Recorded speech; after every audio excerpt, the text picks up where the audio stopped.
very warm welcome to our teaching, and the theme I have chosen is Christ event, the heart of street evangelism. The heart, the nub, the crux of street evangelism. And by evangelism I mean outreach to those who are unchurched and never heard of Jesus Christ as the way, the truth, and the life. That's evangelism, definition of evangelism. And I have also chosen as scriptural text 1 Timothy 3, chapter 3, verse 16. And I'm going to read it. Undoubtedly, that is, without a shadow of a doubt, undeniably, confessedly, the mystery of godliness is great. What is this mystery of godliness? Is the resurrected Jesus Christ as Lord. That's the mystery of godliness. And Christ as the embodiment of God's revelation. So, this mystery, this revealed plan of God in Jesus Christ is great. Paul says, He was manifested in the flesh, vindicated by the Spirit, seen by angels, proclaimed among nations, believed on in the world, and taken up in glory. Now, my dear friends, this is a remarkable two-part summary of the Christian story, the Christian gospel, but in a hymnal form. It's a hymn. It's a hymn. And I would like, of course, to unpick and unpack this hymn, this remarkable hymn. And this hymn consists of two parts. The first part is God's mystery, God's revealed plan, embodied in the historical person of Jesus Christ. What we call it in the Christ event. And how this revealed plan had been manifested to us.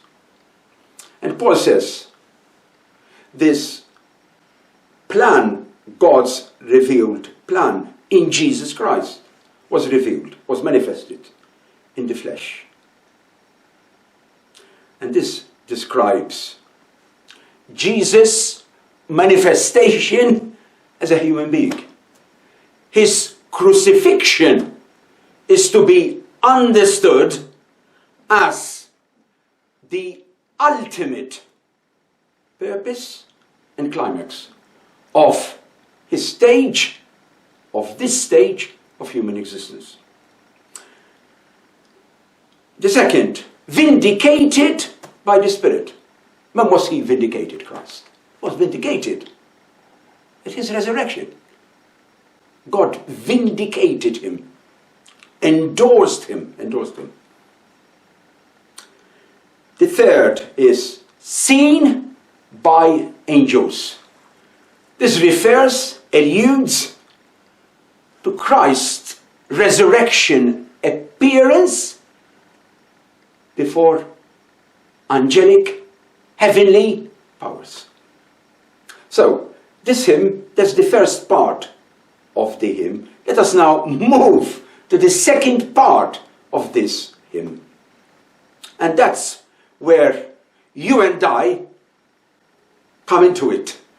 When the church comes into it. The missionary dimension of the church comes into it. the church's universal mission in proclaiming this Christ event, which means the historical person of Jesus Christ. And again, it consists of 3 stages. First stage: proclaimed by the apostles to the Gentile nations. How did the apostles proclaim Jesus? As an incarnate, as crucified, and as risen. Second stage: believed by the community of humankind, those who are in need of God. And third, taken up in glory. Jesus is now enthroned as Lord of the church through his ascension, and will come again to judge the living and the dead. Now, in this remarkable line, we have got the whole Christian story, the gospel. This hymn highlights, indicates success. It is highlighting success. In what way? It was proclaimed among the nations, and it was proclaimed effectively, believed on in the world. So the proclamation was an effective proclamation. It was proclaimed among the nations, and the nations, as a response, they believed it, the response of faith. However, there is also a sad side to it. It stops short of announcing the all-embracing acceptance by the whole world of God's plan of salvation manifested in his Son, Jesus Christ. So, what does it tell us then? This fact that God's plan of salvation in Jesus Christ hasn't yet been embraced by all humanity, this fact enjoins us, you and I, to be permanently in a state of mission. Belief or faith is our response to this Christ event, to his death and resurrection. Proclamation of this event is, what is it? Our mission. It is the responsibility of every baptized Christian, of all the people of God.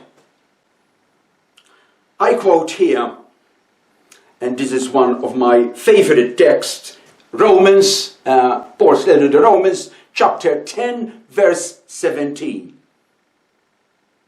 What does it say? Faith comes from hearing. Hearing what? The story, the gospel, the story of the Christ event. So faith comes from hearing. And hearing comes through the proclamation of the word of Christ. That is the gospel. So, if there is no proclamation, there cannot be hearing, and there cannot be faith. So, proclamation is of vital importance, that you and I, the people of God, all the baptized, must, it's an ought to proclaim it. Otherwise, they are not going to hear it. And if they don't hear it, they are not to respond. And there will be no faith. So, this is a chain, my friends. Proclamation, hearing, and response through faith. Now, this teaching is a follow-up of my previous teaching. And I've given you the testimony that the turning has turned me. I've said this. In the wake of the turning, I have been asked, what has prompted me to buy into its vision? And the answer, to be honest with you, is simple. It's manifestly simple. The vision of the turning is entirely, completely in sync with Pope Francis' vision of the Catholic Church, particularly the parish as spelled out in this famous exhortation, the joy of the gospel. Evangelii Gaudium. There's nothing to do with Protestantism here. The vision of Pope Francis is congruous with the vision, compatible with the vision of the turning. So what is the vision of the turning? The vision of the turning is to equip every Christian, every baptized Christian, to share the gospel effectively and to train them to make disciples. To train them to make disciples those who respond to street evangelism, which means outreach. Now, what is Pope Francis' vision? What is his vision for the church? And I'm going to quote Pope Francis. This is taken, of course, from the joy of the gospel. At verbatim, he says this. This is the roadmap for all of us, for the Catholic Church. Listen to these words. We cannot passively and calmly wait in our church buildings. As I said in the last teaching, 99 have left us and we have ended up with one sheep. So we are not expecting these 99 to come back to the church building. You and I, I'm referring as well to bishops, priests, deacons. My word wouldn't be authoritative unless I would be seen as someone reaching out on the street. So, there is no distinction between clergy and laity, the whole lot. And we have got to do it with other churches. And that's the potent sign of this turning. We are doing it together with other brothers and sisters in Christ. So, that's the first quote. Second is, in all its activities, the parish, that means Holy Innocents, encourages and trains its members to be evangelizers in all activities. Whatever we have done or whatever we are doing, it has got to be prompted by one word, the proclamation of the gospel. That's the mission. And now listen to the third one. The parish, it is a center of constant missionary outreach. Constant.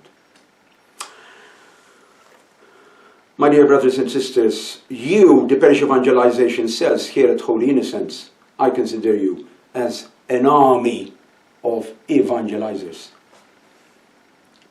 And as an army, we need to fight the good fight. And the good fight is what? Faith. Bring people to the Lord. I'm always struck by the words of Pope Benedict. I found them so incisive, and I would like to share them with you. If we do not evangelize the culture will evangelize us. Which means, if we do not tell the story of Christ's event,